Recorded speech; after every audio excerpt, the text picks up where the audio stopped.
Muito bem, voltamos. Estou recebendo aqui o Dr. Marcelo Loureiro, juiz coordenador da Vara de Execução Penal. Ele vem falar sobre o balanço do mutirão de presos provisórios. A preocupação do Judiciário Capixaba é medir a qualidade dessas prisões provisórias e saber se são necessárias ou não. Dr. Marcelo, tudo bem? Boa tarde. Tudo bem, boa tarde a todos. O senhor, pelo jeito, traz um número novinho, um número bem recente desse mutirão, né? O mutirão carcerário realizado nos últimos 40 dias na sede do Tribunal de Justiça fez uma avaliação das ações penais em andamento em todo o Estado do Espírito Santo, naquelas comarcas e varas em que nós não temos juízes titulares funcionando naquele local. Nos locais em que nós temos juízes titulares, os próprios magistrados fizeram a reavaliação da necessidade ou não da manutenção da custódia. Nos casos que foram encaminhados ao Tribunal de Justiça, nós concluímos os trabalhos recentemente, a semana passada, e analisando 711 ações penais em andamentos, nós expedimos 138 alvarás de soltura e 573 decisões foram mantendo as prisões anteriormente decretadas. O percentual de liberdade concedida no universo analisado foi de 19,4%. O objetivo, como bem disse, não é exatamente diminuir o número de presos, é dar segurança ao sistema, mantendo presos aqueles que necessitam estar presos e concedendo a liberdade, evidentemente, para que se vejam processar fora das grades aqueles que podem permanecer nessa situação. Esses alvarás de solturas, por exemplo, que tipo de caso o preso acaba sendo beneficiado com o alvará?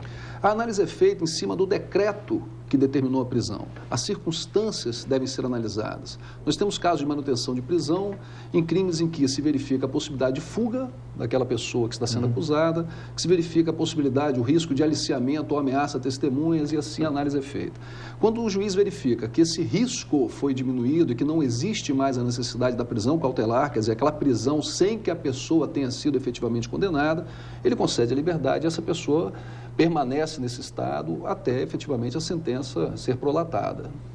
Esses são 138 ao todo, Foram 138 no trabalho feito na sede do Tribunal de Justiça, no mutirão realizado no tribunal. Os juízes realizaram isso por todo o estado e certamente esse número não foi apurado ainda, mas muitos alvarás de soltura foram expedidos pelos próprios juízes na análise que é feita nas ações penais que eles presidem.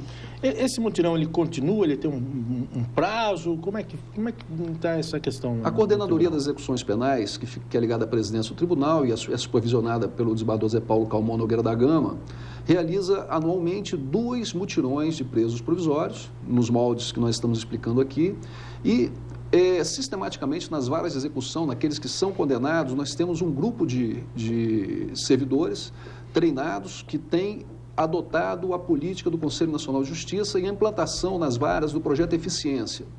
Então, esse trabalho está sendo feito sistematicamente. Hoje, nós estamos iniciando um mutirão na execução penal, na vara em Vitória, que trata do regime aberto e livramento condicional, com o propósito de verificar a regularidade da tramitação processual dessas execuções.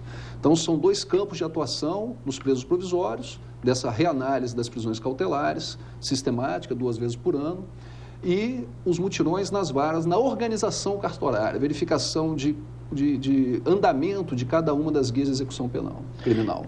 Vocês detectaram algum problema que fugisse, assim, com alguma gravidade ou com alguma... suscitasse algum tipo de preocupação quanto à forma como a coisa vinha sendo conduzida? A grande conclusão que nós temos, e o Judiciário está muito empenhado nisso, nós temos essa avaliação que foi feita durante o mutirão, e o desembargador Pedro, o presidente do tribunal, tem essa clareza, nós temos que investir no julgamento das ações de réus soltos, porque isso acaba impactando na decisão do magistrado de manter aqueles presos, ainda de forma cautelar, mantidos custodiados ou não. A pessoa, a partir do momento que ela obtém a liberdade, a tramitação daquela ação penal é um pouco mais lenta. O Judiciário está atento a isso e vem buscando dar mais velocidade às ações penais de réus soltos, porque a partir do momento em que a pessoa sofre uma condenação, ela tecnicamente deixa de ser primária e a prisão cautelar é sustentada de forma mais segura.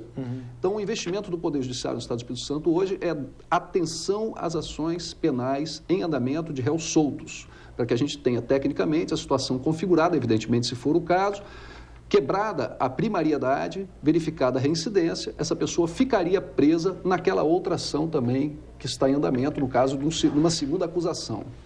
Agora, vocês chegam a encontrar casos como, por exemplo, pessoas que estão soltas, mas que deveriam estar encarceradas, e ao contrário também, pessoas que, de certa forma, estão presas, não digo injustamente, mas poderiam estar soltas? Poderiam estar soltas em vários 138 aí, mas assim, em que se caracterize indícios até de injustiça, por exemplo? Não diria isso. O papel do judiciário é verificar sistematicamente, fazer sempre a reavaliação dessa necessidade da prisão, né? Esse é o papel do juiz. E é isso que nós temos feito com atenção especial àquelas varas que não têm juiz titular. As que têm juiz titular, os próprios magistrados fazem essa avaliação de forma periódica. Nesses casos, eu não diria que seria uma injustiça ou uma irregularidade, mas poderia caminhar para uma irregularidade ou até para uma injustiça se nós não fizéssemos esse trabalho, né?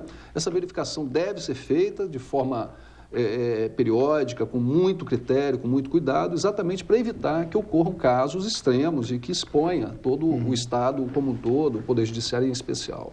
Quer dizer, tanto que o senhor mesmo disse que a maior preocupação que vocês têm é verificar a qualidade desses encarceramentos, né?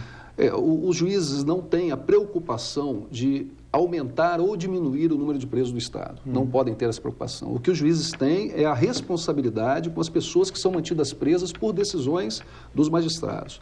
E essa reavaliação, como disse, tem que ser feita sistematicamente, é o que nós estamos fazendo aqui no Estado do Espírito Santo. Muito obrigado pela entrevista. Estamos à disposição. Parabéns aí pelo mutirão, que eu sei que esses resultados aí são considerados muito importantes para o Judiciário. Muito obrigado. Boa tarde, bom trabalho para o senhor. Bom, nós voltamos daqui a pouco. Primeiro, nós podemos estar vivendo aqui no Estado um momento muito interessante no nosso judiciário, porque existem várias frentes de atuação do Tribunal de Justiça aqui do Espírito Santo e todas elas colhendo excelentes resultados. É bom que você, que é telespectador aqui do Espaço Capixaba, preste bem atenção nisso, porque nós podemos estar vivendo o início de um momento marcante na história do Judiciário capixaba, resultado primeiramente, de muito trabalho, de muito esforço, muito planejamento por parte de desembargadores, juízes, servidores do Judiciário.